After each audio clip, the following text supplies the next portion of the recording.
Yes, bana kivumbi leo. Patrick ajitosa kwa Maya kuomba msaada. Je, utakuwa ni msaada wa aina gani huo? Lakini Regina pamoja na Anna hawapoi wala hawaboi. Bado wamesimama imara kupambania penzi lao. Huku Franky yeye anaamini kwamba kama Anna hawezi kujikontrol kwenye maisha yake, basi ujue kwamba hawezi hata kukontrol familia au taasisi. Sasa pale tulipoishia katika episode iliyopita ndipo tunapoanzia leo. Tena nyumbani kwa Profesa. Baada ya mzozo mkubwa kutokea wa Anna pamoja na Rebecca, Franky huyu hapa amebaki pamoja na Billy bwana, wanazungumza. Sasa Franky anamwambia Billy, mimi niko hapa, ipo siku utanielewa.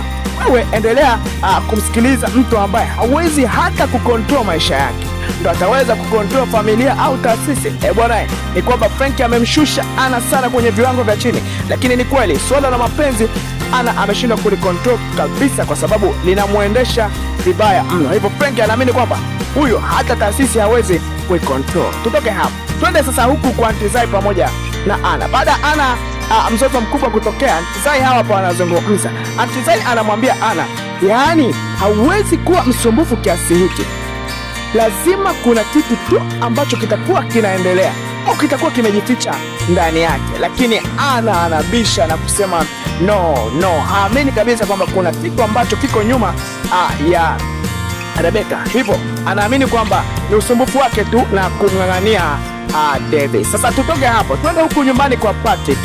Maya huyu hapa bana amekaribishwa ndani. Mama Semeni huyu hapa wamekaa wakiwa wanazungumza. Sasa Maya anasema ila mimi niko hapa, siendi popote, ninamsubiri Enzo. Lakini Mama Semeni anasema unasemaje?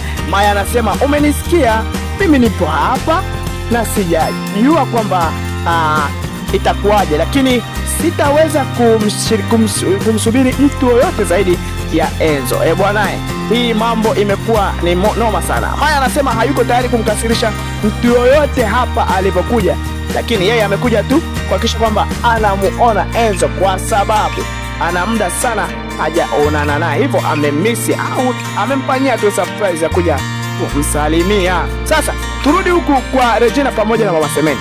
Baada ya mzozo kutokea pale sebuleni, Regina aliingia ndani akamuita bana Mama Semeni, akamwambia nina hasira na Enzo, alafu ninampigia simu hapatikani.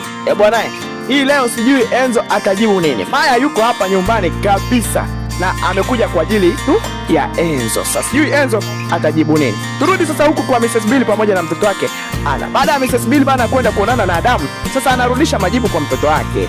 Bwana, Mrs. Billy anasema eti alikuwa ameniita tu kwa ajili ya kuniomba msamaha, lakini Anna anasema hii haijakaa sawa kabisa. Kimkakati hii haiko sawa sawia. Kuna kitu ambacho huende kawa Adamu anakitafuta kwako. Bwana, turudi sasa huku kwa Patrick. Huyu hapa bana amemkuta Maya amekaa zake hapa. Sasa Patrick anamsalimia vizuri sana Maya kwa sababu anaona ni mtu mwema kwake. Anamwambia, mimi binafsi kuna kitu nataka unisaidie ambacho ni cha msingi sana Maya. Bwana, Maya anatabasamu baada ya kuona kwamba kuna mtu ambaye anamuomba msaada, tena msaada huo anadai kuwa ni wa muhimu. Huende kawa Maya atamsaidia, lakini huo msaada ni wa aina gani ambao Patrick anaotaka kutoka kwa Maya? Full episode